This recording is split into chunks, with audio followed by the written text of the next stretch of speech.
Have you ever played a game for the first time and you die right away, or you get stuck right off the bat and you keep trying and you keep failing again and again and again, and you just realize that, like, man, this game is really freaking hard. I was not prepared for this.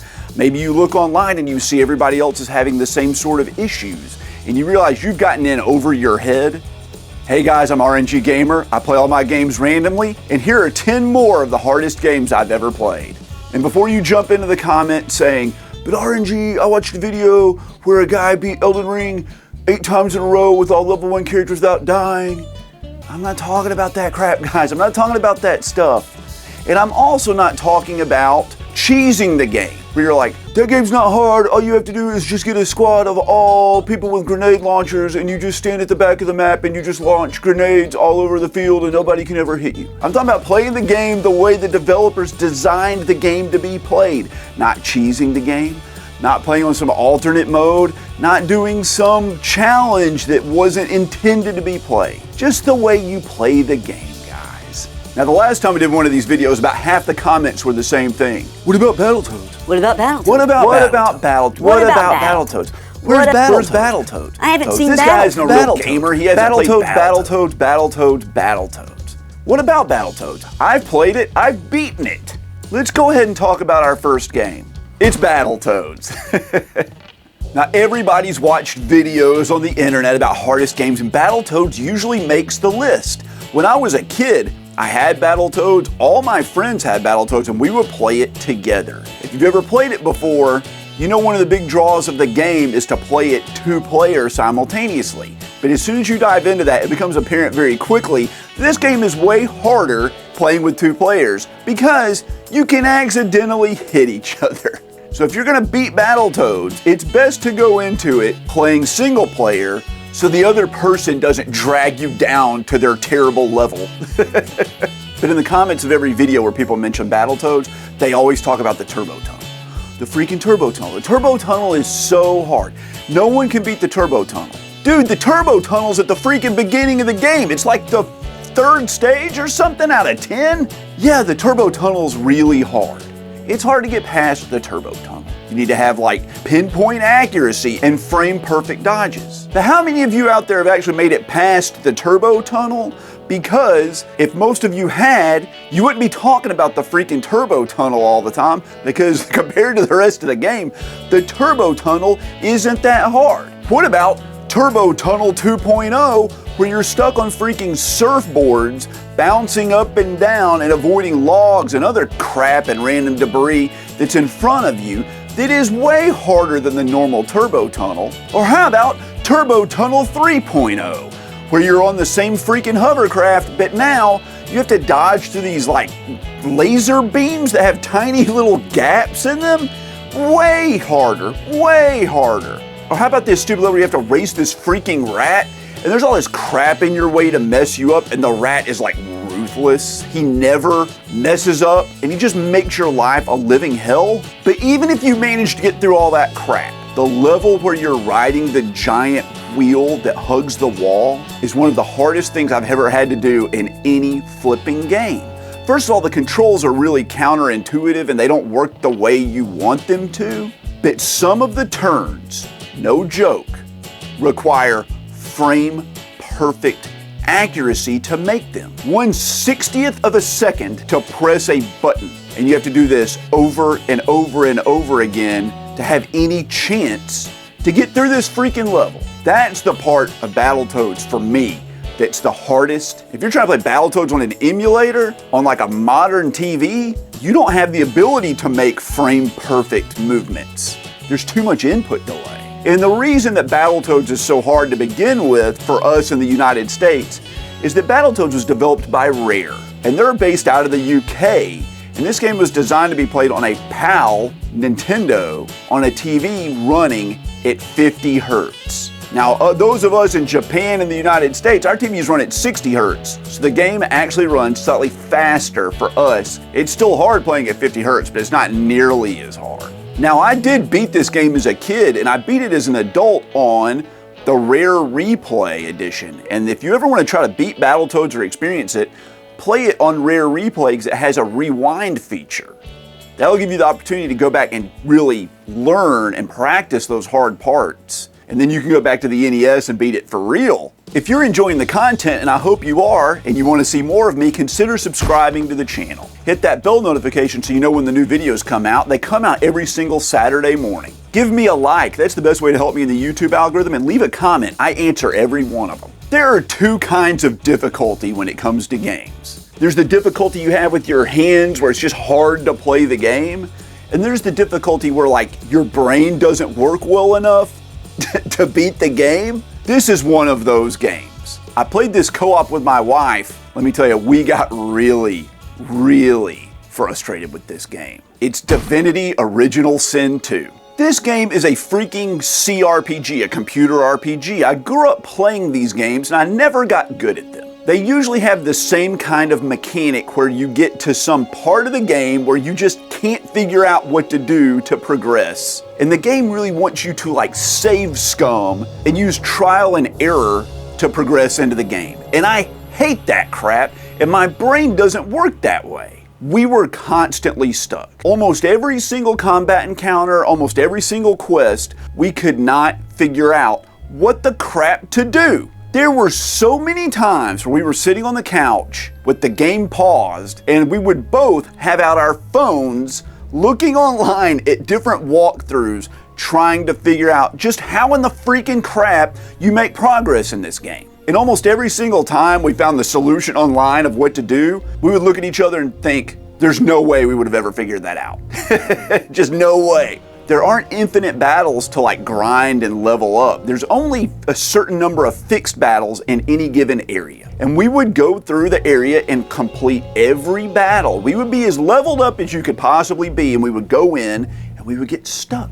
So we pop out the phone, look online, and the solutions were things like, well, you have to have your rogue, he has to have 6 stealth, and then you go back to this previous area of the game, you sneak into the area to avoid the traps, and you get in there and you have him disable the traps, and then you have your barbarian character go in there, he has to have at least 10 strength, and then he picks up these oil barrels that are hidden in this area of this level, and then you carry the oil barrels all the way back to the combat encounter you were stuck on, you have your mage cast the spell, Radiance of Light in the corner, and then all the enemies in the area will turn and face that way, and then while they're looking at the Radiance, you have your warrior with 10 strength throw the barrels from off of the screen into strategic points around the level. You have your enchanter cast rain of flaming arrows onto the field, and that will set the oil barrels on fire, and then all the enemies will have a 15% fire debuff. It's just crap like that over and over and over. Every combat encounter you have to approach with some freaking military general grade strategy going into it. And I hate that freaking crap. I don't want to save scum. I don't want to go through and try out different things over and over and over again. I just want to play the game. But I'm just too freaking dumb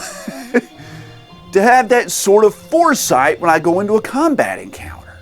I play almost every single game by just running in and thinking on my feet. And I can't do that with this game, and that makes me angry. Why can't this game play the way I want it to work, where you just improvise everything on the spot? Still, it is a really great game. Even though we struggled with it, we did finish it, and we finished the first one. And Larian that developed this game put out Baldur's Gate 3, and everybody's loving that. It's like everybody's game of the year. And I want to play that one too.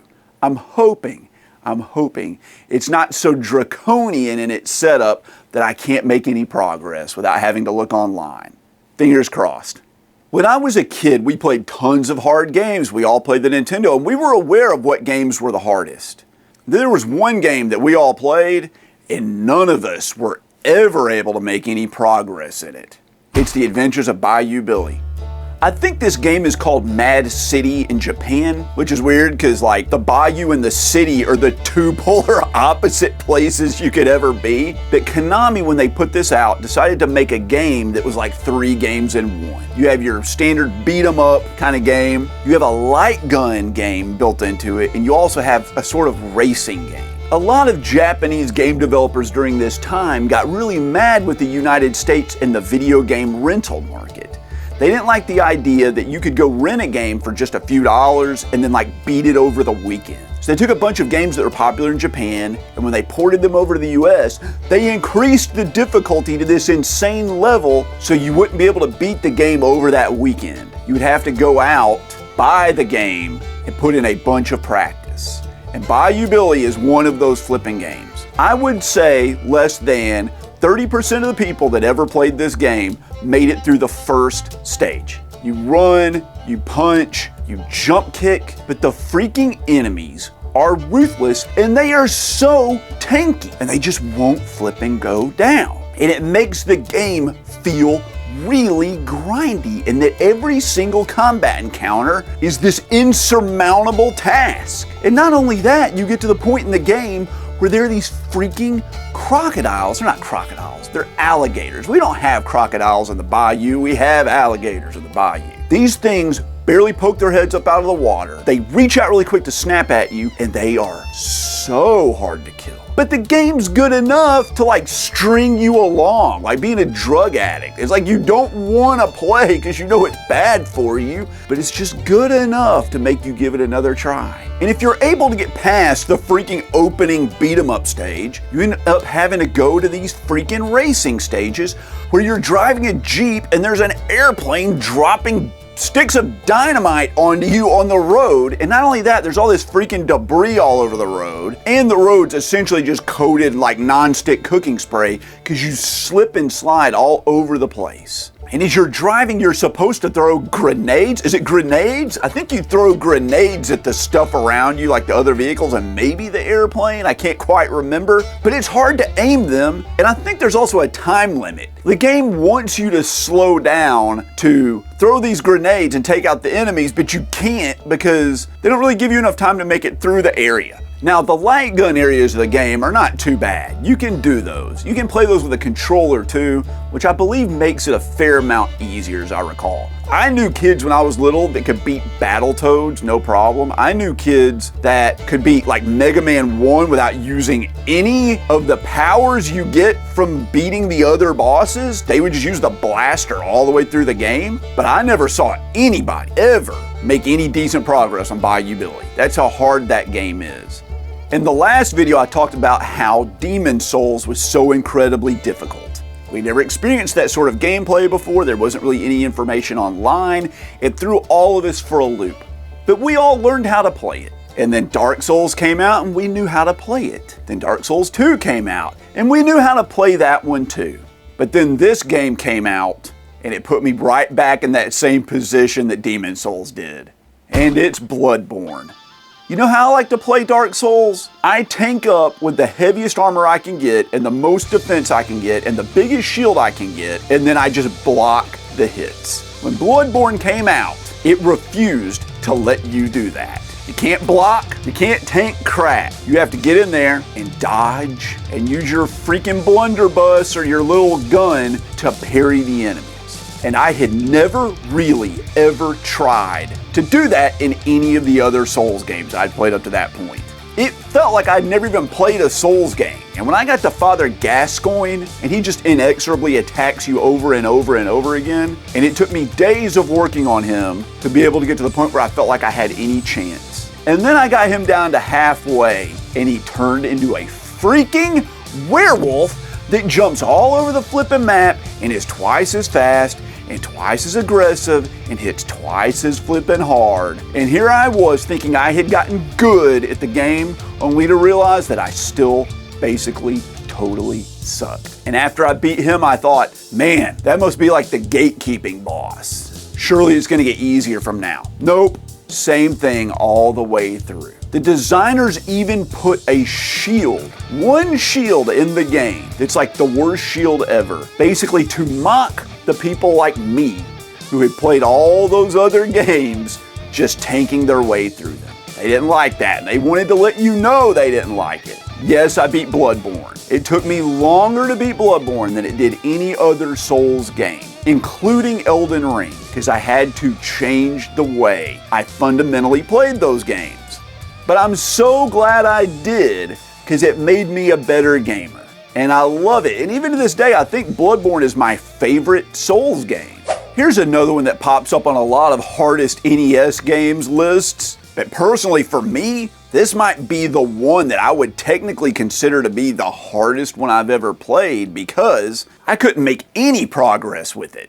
It's Double Dragon 3. My wife and I played through Double Dragon 1, which I had beaten many times in my life. We played through Double Dragon 2 together, and then we played Double Dragon 3, and we couldn't get out of the first freaking screen of the game. When we were playing this, we thought the game was bugged or something. Like, we could not do anything. The enemies are all like faster than you. They hit harder than you do. The combat just felt off. You only get one life and no continues to beat the freaking game. One life. One life. Now the thing with this game is you progress and you beat more and more enemies, you unlock other characters. And when one dies, you move on to kind of the next character, sort of like TMNT on the NES. But that's not going to do you any freaking good if you can't get out of the first room of the game. So for 2 nights in a row, we worked on this game and we finally got out of the first room, and I think we died on the first enemy we encountered right outside of the dojo.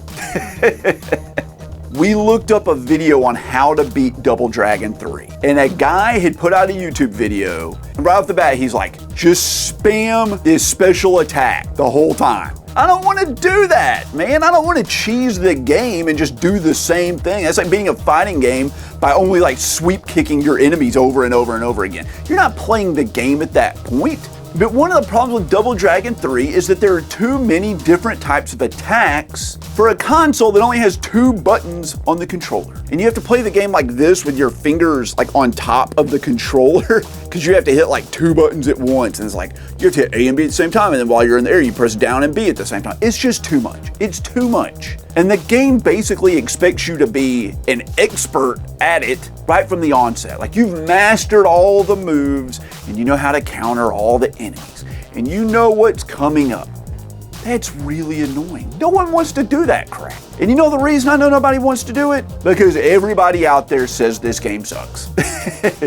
I constantly see it not only on the hardest NES games list, but on the worst NES games. And the reason it's the worst is because you just can't play it. And before some of you get in the comments, and I know there's going to be people in the comments, I was able to beat this game when I was 5 years old. I didn't think it was that hard. My dad and I beat it together. I'm happy for you. I really am. But I was not good enough to do it. I am not good at Double Dragon 3. And I think most people are in the same boat I am. There is a Japanese shoot 'em up called Ibarra that is this gothic, Lolita, dark, edgy themed game that's known to be extremely difficult. Well, they made a sequel to that, and they took those dark, edgy, sexy, gothic characters from Ibarra and they stuck them in a bubblegum pink cotton candy tin toy themed video game. It's the most contrasting game I've ever played, and it's called Pink Sweets. This game is considered to be one of the hardest shoot 'em ups of all time, especially the arcade version.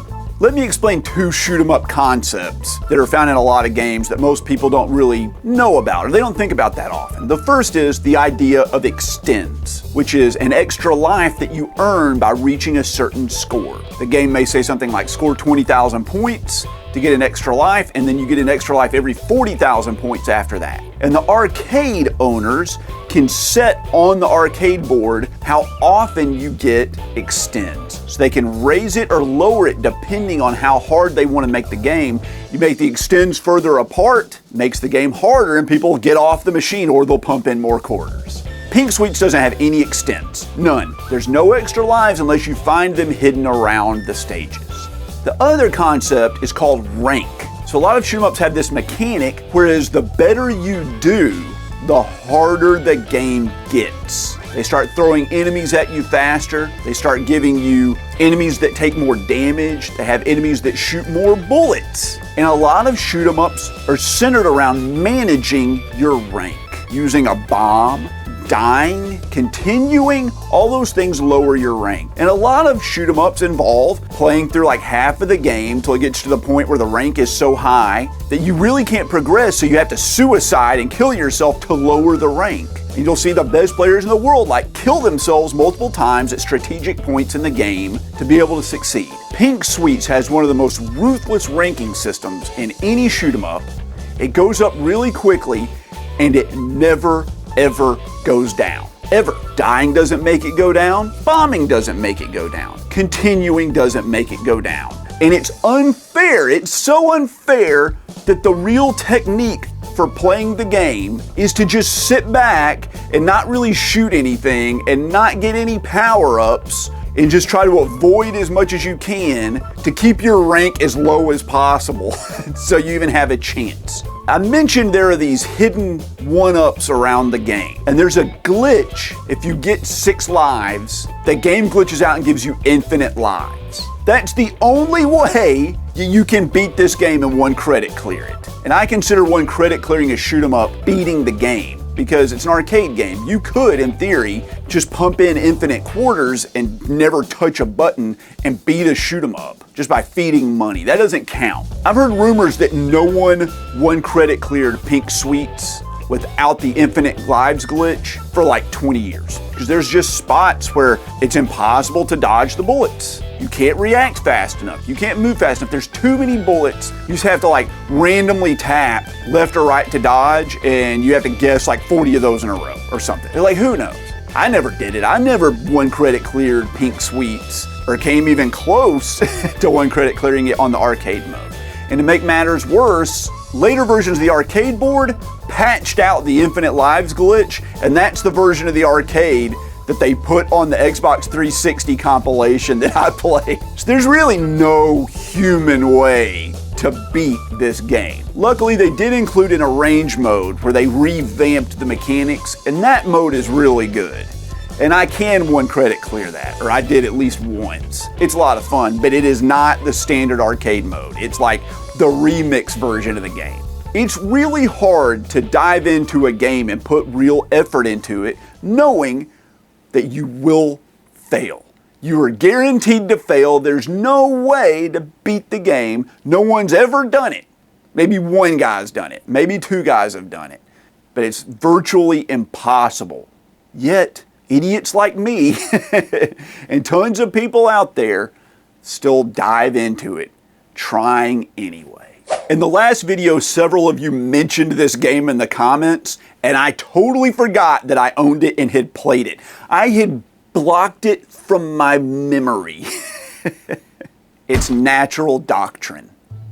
Japan loves their hard games. They're known for loving hard games more than we are here in the States. And they'll put up with stuff in games there that we will not put up with here. But this is the first modern game I've ever heard of. When it came out in Japan, considered it to be too difficult, and they had to patch the game to make it easier. I've never heard of that happening on any Japanese game. This game has a habit of doing something that I really hate, and that's throwing something at you you can't predict. You'll be in the middle of a combat encounter and you think you have the upper hand, and then like a wall falls down and there's a tank behind it ready to just take you out. And there's no way you could predict that would happen unless you've already done the combat counter before and failed and restarted it. The enemies get to take more turns than you do, so it's hard to predict what to do with your characters and where to put them. If you make 1 bad move, you're just screwed. There's just no way to make any progress. It reminds me of that Tom Cruise and Emily Blunt movie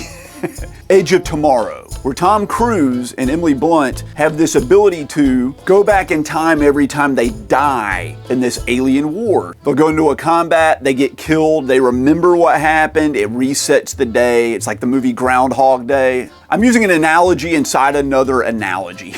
Every day they progress a little bit more because they know what's going to happen. This game is like that.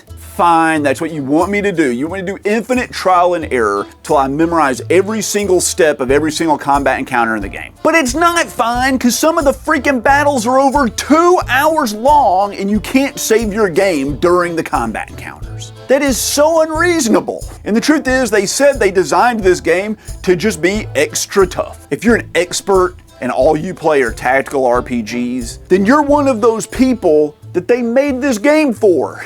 I play tons of different games and lots of different genres. I don't have the time, and I don't want to devote my life to perfecting this one freaking game. And that's what the game asks of you. And people hate it for a reason, and they're not wrong.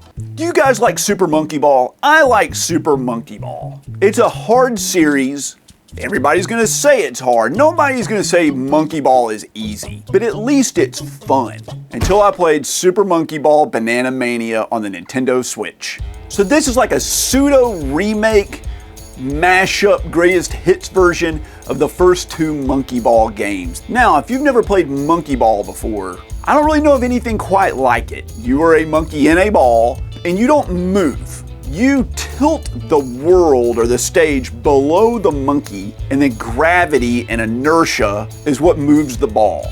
And you kind of like adjust to direct the monkey where you need it to go to grab the bananas or get to the end of the level. And there's a time limit on the levels, and there's lots of hazards and traps and mechanics and all kinds of things. It's a white knuckle, ultra precision game. And that's the problem with Banana Mania. The developers did not really understand what it's like to actually play Monkey Ball. They couldn't have, because this game plays like freaking garbage. They remade it, and they didn't really understand how the physics of the game worked, because it doesn't feel right on the Switch. First of all, the analog sticks on the Switch are not as good as the ones on the GameCube. The dead zone in the center of the stick on the Switch is too small, and it's really difficult to kind of stay in place on the Switch without veering left or right.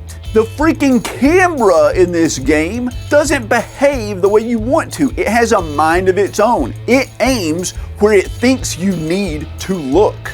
Imagine you're trying to go straight ahead down a narrow road, and all you need to do is press up. On the GameCube, you just press up and the camera stays behind you. You can see down the road at what you're looking at, the goal. In Banana Mania, you might start off looking down the road where you're gonna go, but as you're moving, the camera will start to lift above you or slightly askew to the top right to give a more cinematic view. But here's the problem. The controls change in reference to where the camera's going. What the freaking crap? What the freaking crap? So instead of just going in a straight line, now you have to move with the analog stick in like a semicircle based on the way the camera is moving randomly. And you don't know how it's gonna move. You can't predict it. You have to react to it. And in a game that's as pinpoint precise as Super Monkey Ball, that's too hard to do.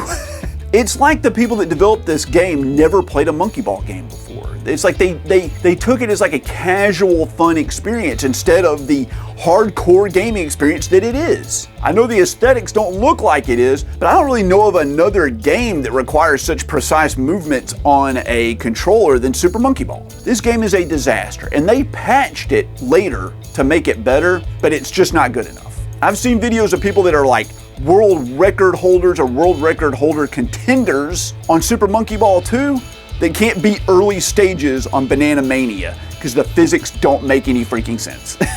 Monkey Ball is fun. Super Monkey Ball Banana Mania is one of the most frustrating experiences I've ever had playing a game. Holy crap.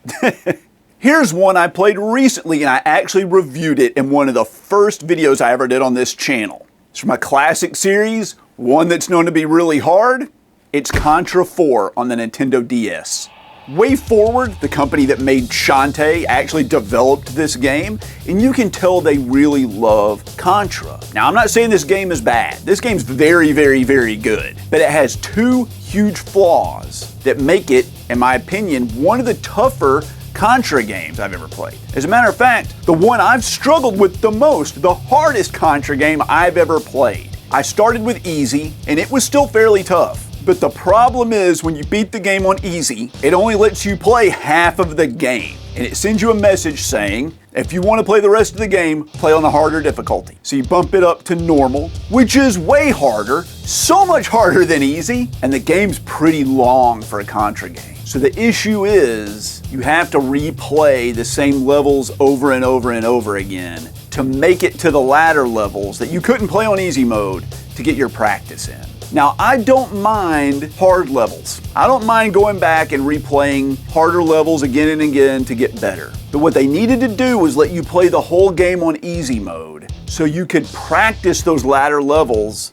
and get the layout of them and train your skills up to have a better chance at the harder difficulties. And they didn't do that. The early levels you can practice. The latter levels, you just gotta get good, which I'm able to do in Contra games usually, but I had an issue on this one. And it's the big selling point of this game. It's the main mechanic of it. It's played on the Nintendo DS. And you know what DS stands for, right? Dual screen.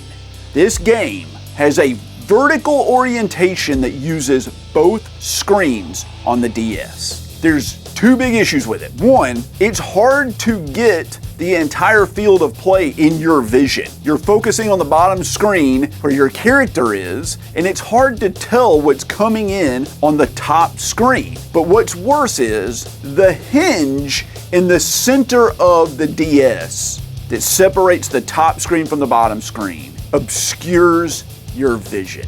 So a lot of times you'll be jumping upwards from the bottom screen to the top screen, and there will be a bullet in the area of the hinge that you can't really see, that you don't know is there.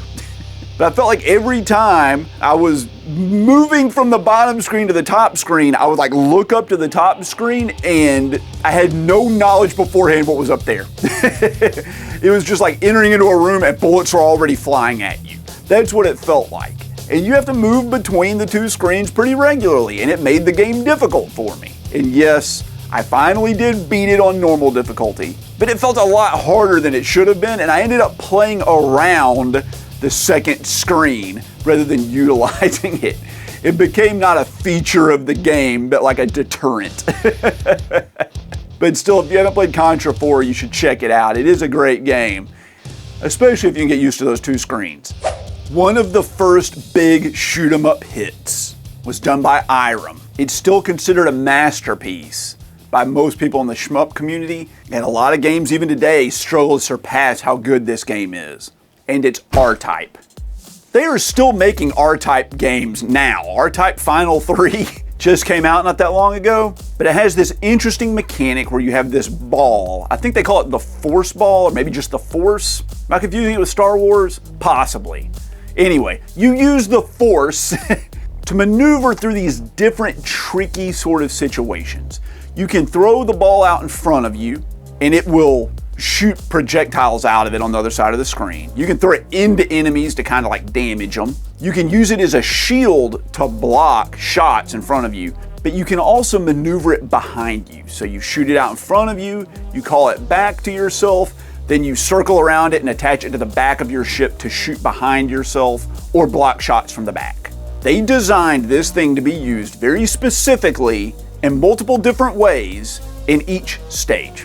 So RType is a memorizer. You need to know where the enemies are coming from before you get there. You need to know where every bullet's going to be. You need to know the way to use the Force in every single situation in the game. I don't mind memorizer games because if you put in the time and the effort, you can get good at them. And you can learn to beat them relatively easy. And once you know what to do, it just becomes a process of going through the game. And RType is no different. But the problem is the gameplay density. So yeah, you may need to know in some games like the 15 or 20 different things that are going to happen in each level. In RType, it's like 200 things in each level. The sheer number of things you need to memorize and remember is more than really any other shoot 'em up I've ever played. Every section of every level has 8 or 9 or 10 different little maneuvers you need to make, and you have to know them all to have any progress. Now that's really fun to do, but it's just a lot to remember. It's just a lot of real quick, precise movements, one after another, and you can't make any mistakes, and it's a long game. Now, I played this, and the first time I ever one credit cleared it was on this RType Dimensions package. It has training modes where you can go through and try the different levels and get good at them, and you can learn to perfect each level one after another. And then finally you can string them all together to get that desired one credit clear. But whoever was able to do this on the arcade back in the day on 1/4, kudos to you. Because even today, and with the 40 years almost of growth in the shoot 'em up community since RType has come out, there aren't many games that are harder than RType. And it's not unfair at all. It is just that demanding of the player. But it is ultra addictive and a lot of fun, and it's worth playing, even if you can't make it very far into the game. Anything worth doing is worth doing badly. Personally, I've never felt like any of the other modern RType games have lived up to the challenge or the fun of the first RType. It's one of my favorite shoot 'em ups of all time, and I know a lot of other people feel that way. It's a fantastic game, and you really should try it out. Alright guys, well, there are 10 more of the hardest games I've ever played. Did I miss anything? Were these games easy for you? Let me know in the comments. If you made it this far, I want to thank you for sticking around. It means the world to me. And I would like to take this as an opportunity to thank the channel members. You can see their names on the screen right now. If you'd like to become a channel member or a patron, they're the same thing. You can go down to the description below and click the link or join there. You get early access to all the videos, you get member exclusive videos, you can get your name in a video, or there's a whole bunch of stuff you can do if you want to. Every dollar goes right back into this channel, and I really appreciate you guys. Thanks for hanging around and thanks for supporting me, and I'll see you guys next time.